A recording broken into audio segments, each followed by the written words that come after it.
Vasudevaya. Om Namo Bhagavate Vasudevaya.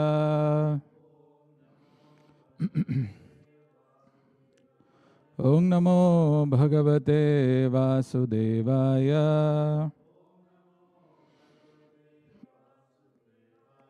Narayanam Namaskritya Naram Chaiva Narottamam Devim Saraswatim Vyasam Tato Jayamudiraye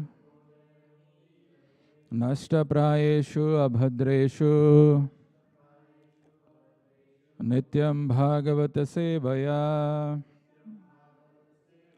Bhagavati Uttama Shloke Bhaktir Bhavati Naishtike. Reading from Srimad Bhagavad Gita, chapter 3, Karma Yoga, text number 9. I don't have the words, but you can repeat after me. Yagyarthat karmana unyatra. 3.9, if you want, you can. Lokoyam karma bandhanaha. Tadartham karma kaunteya. Mukta sanga samachara. Yagyarthat karmano nyatra. Lokoyam karma bandhanaha. Tadartham karma kaunteya. Mukta sanga samachara. So we'll read the translation. I'll just read the translation. You can repeat after me. Work done as sacrifice for Vishnu has to be performed. Otherwise, work binds one to this material world. Therefore, O son of Kunti, perform your prescribed duties for his satisfaction. And in that way, you will always remain unattached and free from bondage. Translation with repetition. Work done as a sacrifice for Vishnu has to be performed. Otherwise, work binds one to this material world. Therefore, O son of Kunti, perform your prescribed duties for his satisfaction. And in that way, you will always remain unattached and free from bondage. Purport by Srila Prabhupada. Since one has to work even for the simple maintenance of the body, the prescribed duties for a particular social position and quality are so made that purpose can be fulfilled. Yajna means Lord Vishnu, or sacrificial performances. All sacrificial performances also are meant for the satisfaction of Lord Vishnu. The Vedas enjoin Yajna vai Vishnu. In other words, the same purpose is served whether one performs prescribed Yajna or directly serves Lord Vishnu. Krishna consciousness is therefore performance of Yajna as it is prescribed in this verse. The Varnashrama institution also aims at this for satisfying Lord Vishnu. Varnashrama charavrata purushena parah puman Vishnu aradhyate. Therefore, one has to work for the satisfaction of Vishnu. Any other work done in this material world will be a cause of bondage, for both good and evil work have their reactions. And any reaction binds the performer. Therefore, one has to work in Krishna consciousness to satisfy Krishna or Vishnu. And while performing such activities, one is in liberated stage. This is the great art of doing work. And in the beginning, this process requires very expert guidance. One should therefore act very diligently under the expert guidance of a devotee of Lord Krishna, or under the direct instruction of Lord Krishna himself, under whom Arjuna had the opportunity to work. Nothing should be performed for sense gratification, but everything should be done for the satisfaction of Krishna. This practice will not only save one from the reaction of work, but will also gradually elevate one to the transcendental loving service of the Lord, which alone can raise one to the kingdom of God. Thus ends the wonderful transcendental Bhaktivedanta purport. Om Ajnana-timirandhasya Jnananjana-shalakaya Chakshurunmilitam Yena Tasmai Shri Gurave Namaha. Namo Om Vishnu Padaya Krishna Prishthaya Bhutale Srimate Bhakti Vedanta Swamin Nitinamine Namaste Saraswate Deve Gauravani Pracharine Nirvishesha Sunyavadi Paschatya Deshatarine Jai Shri Krishna Chaitanya Prabhu Nityananda Shri Advaita Gadadhara Shri Vasadi Gaura Bhakta Vrinda Hare Krishna Krishna Krishna Hare Hare Hare Rama Rama Rama Hare Hare. Hare Krishna. So this verse is a very practical verse, very nice verse, and today's theme is working without attachment, right? The whole day I have been hearing about compliances and non-compliances. There's some kind of audit that we were been preparing ourselves. So there are things that we do where we comply with certain things, and there are things when we don't comply with certain things. Say for example, you take some shortcuts. Instead of doing it, which may require a little longer time, you do it. Doesn't matter what you do and how you do, every action has reactions. It comes back to us. So unless you know the art of work, how you should work, be prepared for the reactions, the consequences. Prabhu was giving one example. In one of the temples, in some temple, things sometimes become little difficult, right?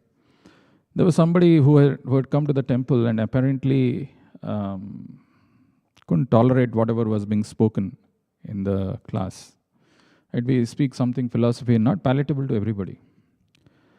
Not everybody does what he did, but he did on that day. He became angry and slapped the person.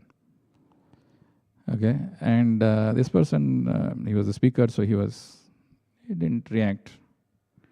But Prabhu was saying, this action of his can lead to what all reactions.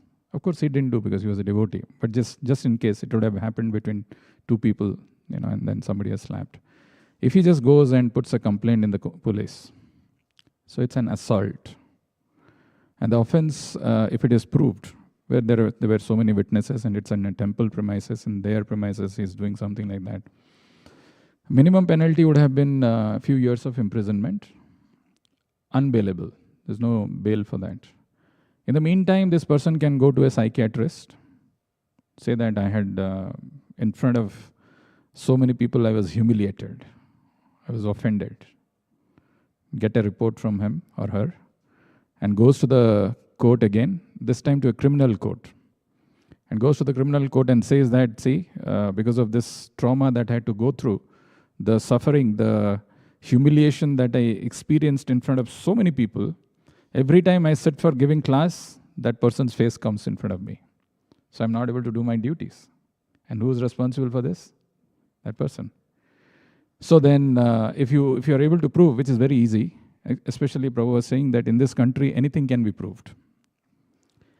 This is very strange and weird. You don't have to really be on the right side of the law. You can be on any side of the law, but the way it is interpreted, the lawyers can do it. You can prove anything. And this is a very nice thing of an example of a person where he has done this and it can be easily proven, and then the penalty for that will be in millions of dollars. Where did it start from? Just one slap, right? So what action we do, it has repercussions.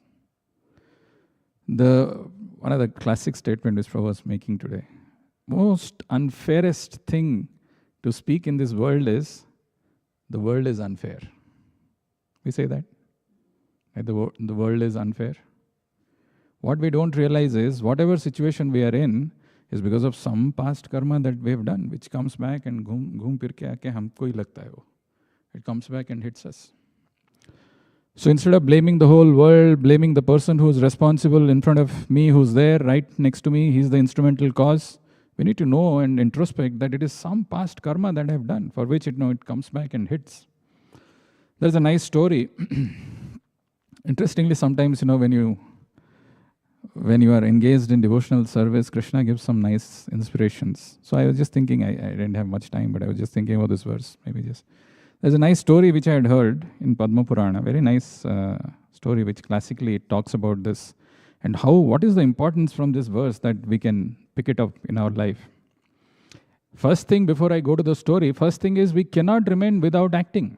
Nahi kaschit kshanam api jatu tishtati akarmakrit, Bhagavad Gita says. You have to work. But it is important to know the art of work, so that you don't get reactions, so that you don't get bound up. So the story of Padma Purāṇa was that there was a young brahmachari. Brahmacharis, they go and beg alms. So he went to beg alms, and he went to a house which was very opulent. You can see it out. I mean, you can make it out that this house must be a rich person living in that. So as soon as he entered into that house, he saw there was an old man, and he is married to a young girl. Right? And it happens also, right, for various reasons. So the person is asking for alms, and the lady comes, and she says, I want to marry you. I'm not happy with this old guy. Anyway, he's going to die. So you look very attractive. I would like to marry you. He said, I'm a brahmachari, right? Can't you see that? I've taken a vow of celibacy. I'm not supposed to marry you. So then she told, if you don't marry me, then I'll shout. And you know what will happen if I shout? People will believe me, not believe you. So do what you want. I'm not worried about it.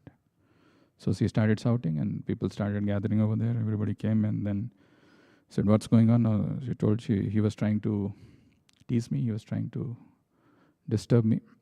So then they asked, which hand did he use? He said, right hand. So immediately the chiefs of that village, they came and they chopped off his right hand. So his hand is gone.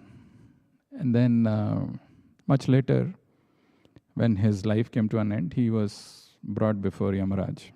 So he asked Yamaraj, what did I do wrong? When I was just a brahmachari, I was doing my duty. My hand got chopped off for no fault of mine. So Yamaraj said, actually in your previous life, you were a good person, but you had taken a vow of being truthful, always.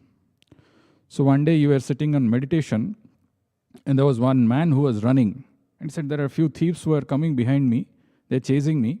If they come and ask you, don't point them to in my direction. I said, okay, no problem. He didn't say anything, he said, okay.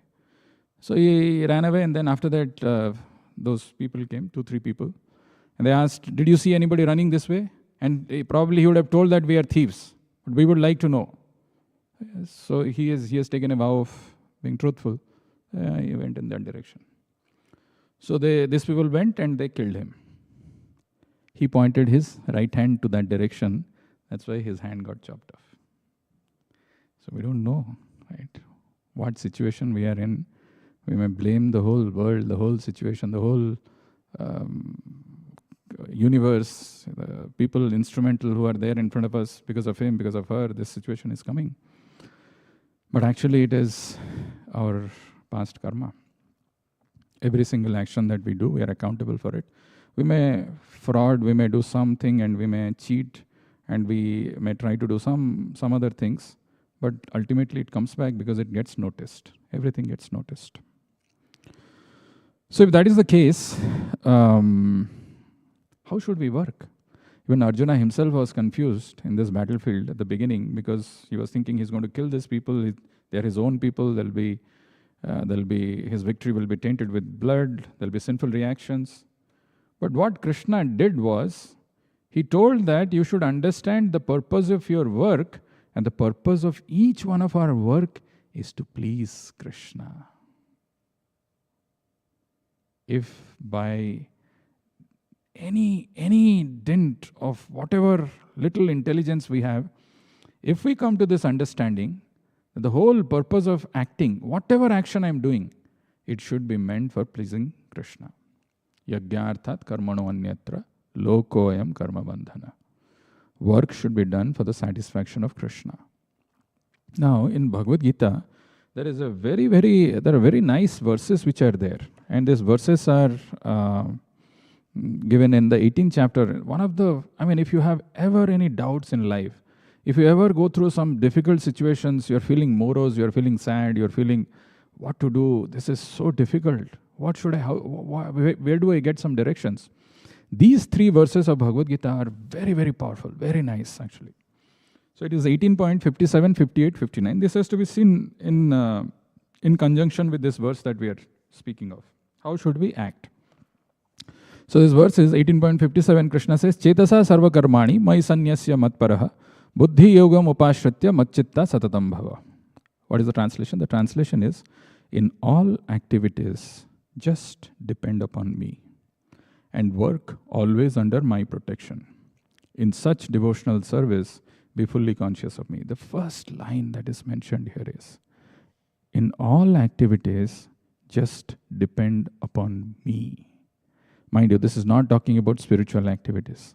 Even if it is material activities, even if it is spiritual activity, whatever it is, whichever activities, any activity that we perform, we depend on so many things. Our intelligence, our planning, our networking, our wealth, all these things.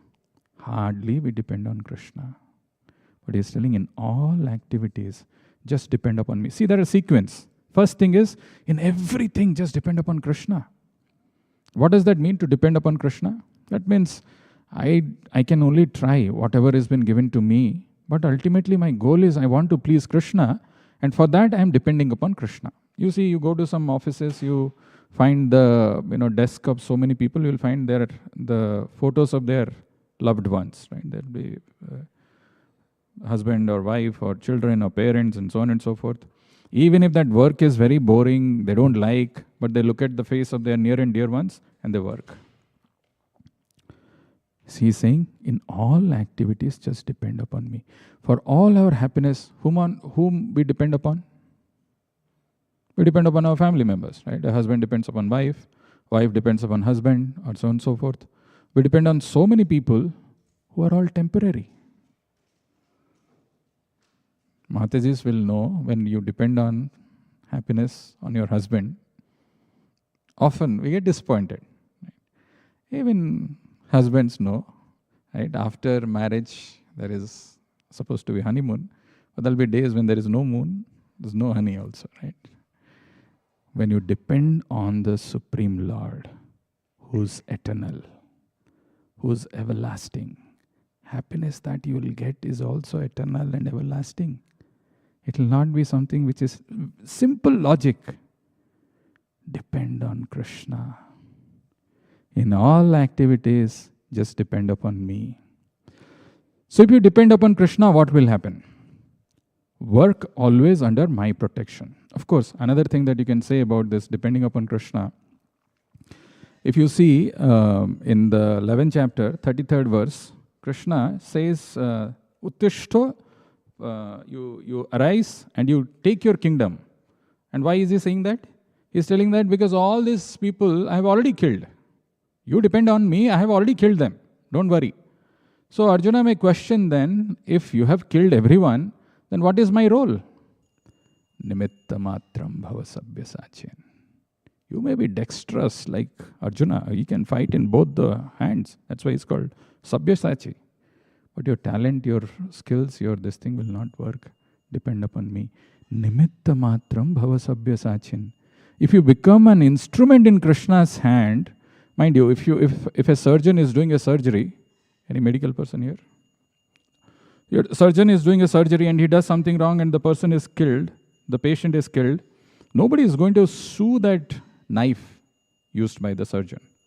If a thief is using the knife to stab someone and to kill him, the knife is not going to be punished. So when we become an instrument in Krishna's hand, when we work, when we depend upon him for his pleasure, then our integrity, Krishna actually protects. There is a place which Prabhupada is saying, Krishna's mercy protects our accountability. Krishna's mercy, nimitta matram bhava sabya sach. I want to please Krishna. That's the goal of my life. And he's saying, in all activities, just depend upon me. Krishna's mercy will protect my accountability. Then, if you depend upon Krishna, what will happen? Then he's telling, in all activities, just depend upon me and work always under my protection. How does somebody work under somebody's protection? How does it happen? You will work under my protection if you follow my instructions. Right? Imagine your children, you tell them, I know, Baba, this is not good for you. I know it. I have gone through, I have seen this. Like that, Krishna is telling, I will give you protection. You follow my directions. We don't want to. We don't want to listen to him. In all activities, just depend upon me and work always under my protection. So first thing, so you're depending upon Krishna in all activities, doesn't matter whether you have it, not have it, you just become an instrument. I want to please Krishna. Even if it is a material activity, I am going there. The ultimate goal is, there is a verse that we were, day before yesterday, we were reading the 5th chapter, right? Brahmani adhaya karmani. While you are doing the work, your consciousness should be fixed on Brahman. I'm doing it for pleasure of Krishna. No matter. I don't want to do, I'm not doing it only for the pleasure of my family members or this thing or that thing or for my own sake. I'm doing it for Krishna. So when you depend upon Krishna, the second thing that will come is, then you'll come under his protection. Work always under my protection by following his instructions. And in what happens if you do that? In such devotional service, be fully conscious of me. So you depend upon Krishna, then you get the protection of Krishna, then you become conscious of him. Very important. So you'll become conscious. That consciousness of Krishna purifies us. There's a nice story. If you're not conscious of Krishna, and if you have so much arrogance on your own abilities, if you think that you know the right thing, you are the best person, you have some different intelligence, and you're not depending upon the mercy of Krishna, it can happen. Like when somebody is very young, very powerful, very influential, they can get carried away. They think that, I've got everything. There is a nice story which is there in connection with this. When Alexander, he visited India, when he was here, he conquered practically he has conquered the whole world except for India. And when he came to India, he saw one sage who was sitting in very great trance, perfectly. He was just not bothered. He was sitting in perfect trance, and Alexander comes and he looks at him, hey, who's this person? How come he's so happy and peaceful and quiet? He's sitting like so nicely. So he asks him, who are you? He said, I'm nothing. You're nothing? But if you're nothing, no. First instance, when he says, I'm nothing, Alexander laughs at him and he says, I'm everything.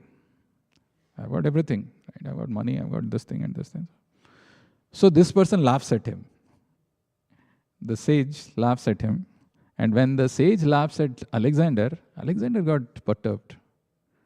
This fellow is saying nothing and he's laughing at me. Why did you laugh? So he continues to laugh.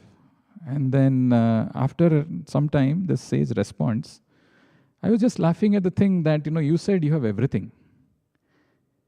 You can say that when you have everything, you should be able to control that thing. Right? If you say that, say this belongs to me. Now the next moment the person comes and takes this away. How can this is mine? I should be able to control if I say that this is mine. You say you have everything, but you're not able to control your senses. The moment I say I have nothing and I was laughing, you got perturbed, you got disturbed, and you are asking why did you laugh? You got agitated. That means you are not able to even control your own anger, you're not able to even control your own senses. So that is why the word that is used in Bhagavad Gita, another name for Krishna is Rishikesha. He is actually truly our controller of senses. So when we work for his satisfaction, when we become conscious of him, he protects us. And in that protection, we become more. So when we depend upon him, the first thing is we have to depend, then we get his protection, and when we get his protection, we become conscious of him, being fully conscious of me. So what happens if you become conscious of him? If you become conscious of the next verse, is a very beautiful verse. Matchitta sarva durgani, mat prasadat tarishyati, atachetvam ahankara nasroshyasi vinakshasi. If you become conscious of me, first thing, then you will pass over all the obstacles of conditional life. The word used is tarishyasi. Right? Tarishyasi means you will pass over in future. Obstacles are going to come, no matter what. Difficulties are bound to come. The material life is so designed. You can't escape them. But if you become conscious of me, you will pass over all the obstacles of conditional life. Prabhu was telling that how people, when they come for some legal advice, they use some different terms. Somebody says that I'm in between jobs. That means he's jobless. Right? I'm restructuring my family. That means he's going to have some divorce with his wife and something there going on. So I'm restructuring my family. Somebody is saying, I'm in between jobs. That means they are jobless and looking for jobs. That's a nice way of putting it. So if you go through some situations like that, you don't have a job, maybe an outside person also will be trying. He'll be working hard. He'll be seeing which are the best opportunities available. And a person who's a devotee, he's also working hard. He's also trying, but he's always depending on Krishna. He's always depending that, if I keep chanting, if I keep looking for, one day Krishna will give me the right job. And that job, Krishna is taking me through this situation so that my consciousness becomes purified. He knows what is the best thing and I can depend upon him more. He knows that. This is the belief, inherent belief of a devotee. Even if a person is an atheist and you take away Krishna from this thought, it's a very powerful thought. I'm going through some difficulties. Okay, let me persevere. And I'll get through. Even if a person is an atheist. And Krishna, very mercifully, even if you are an atheist person, supplies all the necessities. Look at Duryodhan, look at Sakuni, look at all those evil Kauravas. They were not denied their grains, they were not denied their any of those things. But what to speak of if you are conscious of him, if you are depending upon him?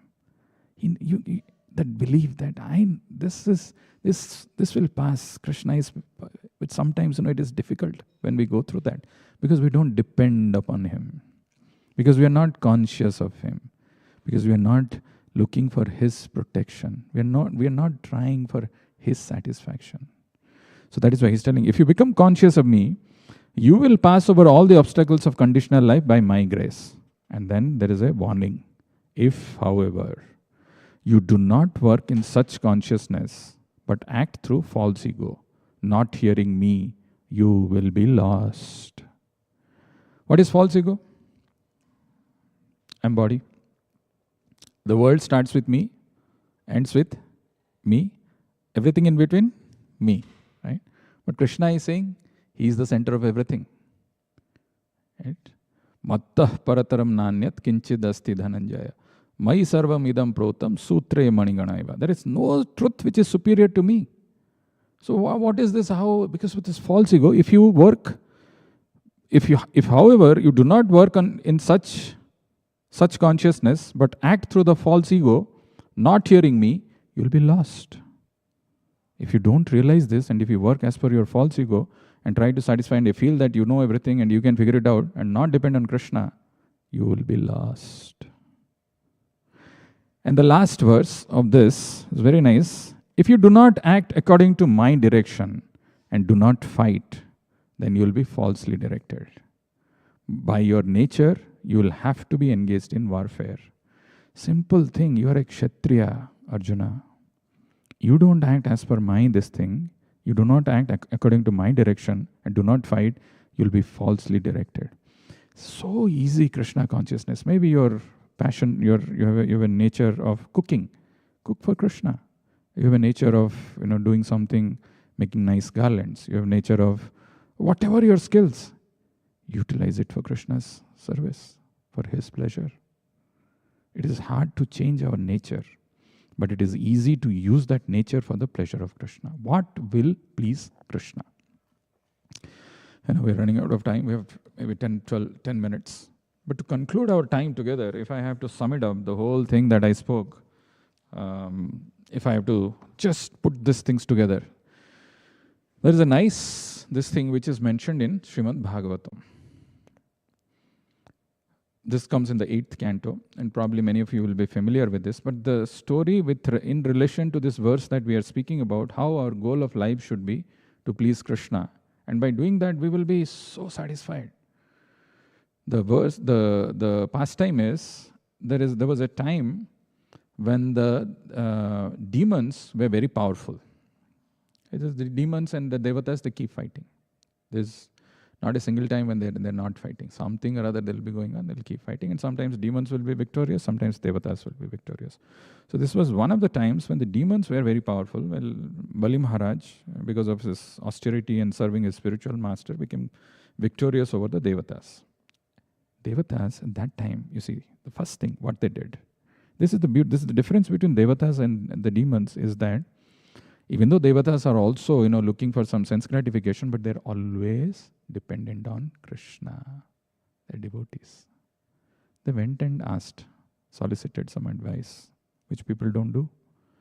They think we know everything and they try to solve problems on their own. They went and asked the Lord that, we are bereft of our kingdom. We are just, there's nothing, nowhere to go. We don't know what to do. Please guide us. What did the Lord say? Go for truce. Truce. Go for truce. You say, Sandhi, right? We'll become friends. And say that now we will go for churning the ocean. And when we do churning the ocean together, there'll be Amrit, which will be coming out. Once the Amrit comes, we will distribute and we will all be benefiting from that. Demons thought to themselves, poor Devatas don't have strength also. If we do this, we will snatch it away. This is what the demoniac mentality. But Krishna told these Devatas, when the churning of the ocean is going to happen, before Amrit comes, before the nectar comes, there will be so many other things which will be coming out. Don't fall for them. One of the very important principles of devotional life is patience and perseverance. Very, very important. Don't get agitated. The next two words which are used in the same pastime is agitation, 2 P's and 2 A's. Patience and perseverance. On the other side, these demons, they were angry and agitated. Don't get agitated. Don't get angry in life. You just started doing some devotional life, something is happening and some things are not going well. Don't get angry or agitated. Be patient. Persevere. Prabhupada had to persevere so much. So many people will say so many things. But if your goal is ultimately to please Krishna, you'll and the litmus test of that I'll tell you when it comes to the end of the story. So Lord said, don't worry, persevere, be patient and persevere. So they went for the truce and then they brought one Mandara Parvat, Mandara Chala. They brought and they took the biggest serpent, Vasuki. They coiled Vasuki around the Mandara Chala. Initially, the demons, they were on the side of the tail of Vasuki. And the Devatas, the demigods, were on the side of the face. So then the demons, no, how can we be on the tail side? That's the end of this thing. They swapped. So the demons came to the side of the face of Vasuki, and the Devatas were on the tail side. And they're churning, it's a huge churning. The size of Mandarachala was 800,000 miles. So when they brought that, somehow they brought it. When they brought it and they were trying to put that Mandarachala to churn, it requires a fulcrum. Otherwise it is going down. So what has to be done? So Lord came as tortoise. Lord he became the pivot. So the Mandarachala rested on that. And when the churning is happening, you see the mountain is going like this. So usually, I don't know, there's a devotee I know in our Bangalore temple, when he has got some itching on the back, he goes to the wall and he does like this. Right? There is some pleasure in that. So the Lord also thought, okay, this Mandarachala is moving, so he got some pleasure because, there is whatever the itching on the back got relieved. But when these Devatas and demigods, anyway, when they started doing that, initially there were a lot of bad fumes, some, it's like all ugly, inauspicious things were coming out of the mouth of Vasuki. Who were getting that? Devatas, demons, they changed. Because they were there on the other side, they swapped. So they are all dark, anyway they're dark, and all on top of that, all those bad fumes, poisons, everything they had to tolerate. So they all became tired. So now what to do? So again the Lord came. With 1,000 hands, he's churning from both sides. 1,000 hands on this side, 1,000 hands on this side. And he's churning the Vasuki. So you see, for this entire pastime, everything is actually virtually done by the Lord. So not just that. Then on top of that, Lord as Paramatma in the heart of Vasuki is inspiring him in the mode of ignorance to vent out all those kind of fumes. In the mode of passion, in the heart of the demons, it is telling them to whatever is coming out. So when the churning is happening, there is a white horse, Uchchaishrava, which came. There are the wealth, valuable jewels. So many things are coming out. Either it is being taken by the Lord or the demons are taking. Because Lord had told him. That don't get disturbed or carried away by all these things. So they were patient and perseverant. And they're trying, but their heart was sinking. Arey yaar, sab ja raha hai, ye bhi gaya, wo bhi gaya. Apsaras were coming. Airavat was coming. All these things with demons were taking. Everything was going. So the Lord in the heart of Vasuki is inspiring in the mode of ignorance. In the heart of demons, he is inspiring in the mode of passion. And in the Devatas, he is inspiring in the form of mode of goodness to continue, despite all these troubles, difficulties, to continue, persevere. And finally, when this is going on, Dhanvantari comes with a pot of nectar. The demigods are looking at, the Devatas are looking at that, and the demons are looking, hey, Agya, this is the one. So they are all now, the moment they saw that this has come, demons jumped and snatched that pot.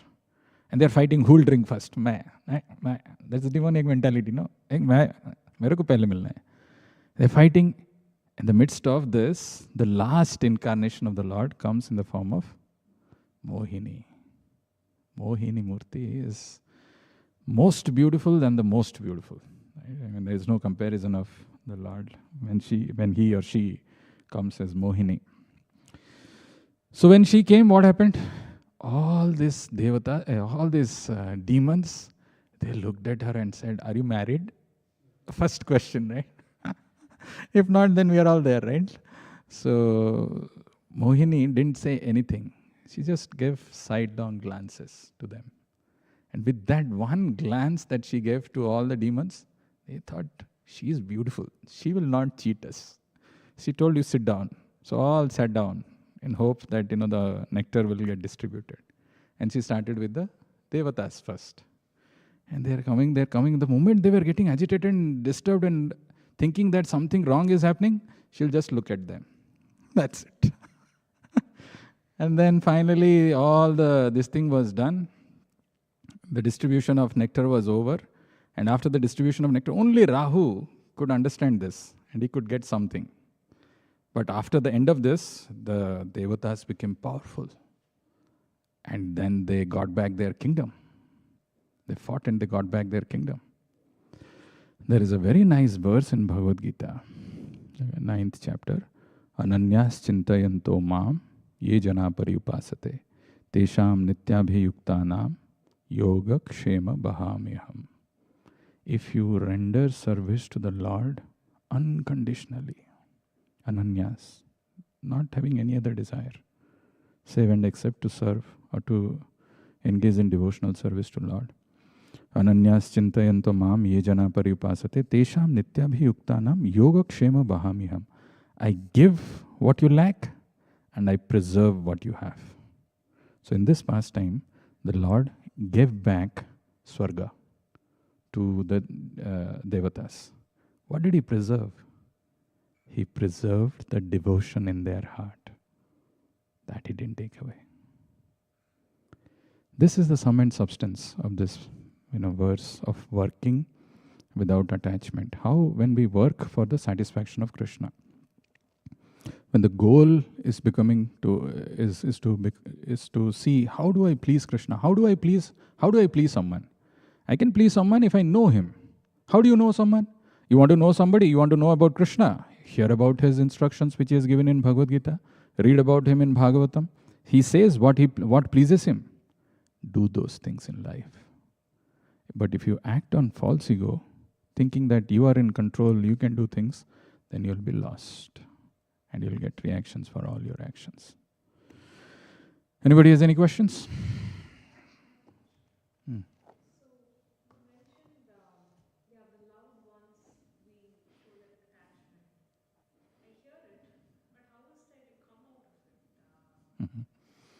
I have told this in one of the stories. You see, we have only one heart. Right? That one heart, we can't give it to so many people. You give that, then there is problem. Because it comes back and broken and so many of these things, and you cry. That heart, we have to give it to Krishna. Everything else has to be done as duty. How do you do that? What is the benefit first? Krishna says in Bhagavatam, if you water the root of the trees, everything else gets nourished. Right? If you feed the stomach, all part of your body gets nourishment. If you turn up the main switch somewhere, all power gets turned off. If you serve Krishna, if you love Krishna, everything else is taken care. You will develop love for everybody. But if the reverse is not true, you try doing this, you try and that fellow will cheat, this fellow will cheat, that something will happen, this thing will happen. Forget about, you will be lost, you will be frustrated. There's no question of even experiencing real love. Real love has two characteristics: unconditional, unending. That is Krishna. The story that Prabhupada says, there was one monkey who was living on a tree next to a river. He became friend with a crocodile. And he used to throw some fruits that he was eating. So this crocodile used to eat and he used to relish. One day he took it for Mrs. Crocodile. Mrs. Crocodile said, where did you get this? I have a nice friend. He sits on the tree, monkey. He gives this. So you love me, no? I said, yeah. What you will do for me? चांद तारे लेके आ जाओ. नहीं. चांद तारा नहीं. उसका heart चाहिए. Monkey का हार्ट. रोज खाता है ना वो fruits. वो लेके आना. So he goes back. The monkey, invitation from Mrs. Crocodile. Please come. Monkey jumps, goes. Midway he asks, why are you taking me? Say, no, actually, Mrs. He is a simple fellow. Mrs. Crocodile wants to eat your heart. That's why I'm taking you. Oh, that's it. You should have told me beforehand. No, I have left it in the tree. So they go back to get the heart. Jumps and says, Tenga, right? So that is how we have to do. When we are dealing with materialistic people, don't give your heart. Give it to Krishna. That is reserved for him. You will be happy, peaceful, blissful. Srila Prabhupada ki, Grantaraj Srimad Bhagavad Gita ki, Nitai Gaur Premanande. Hari Hari.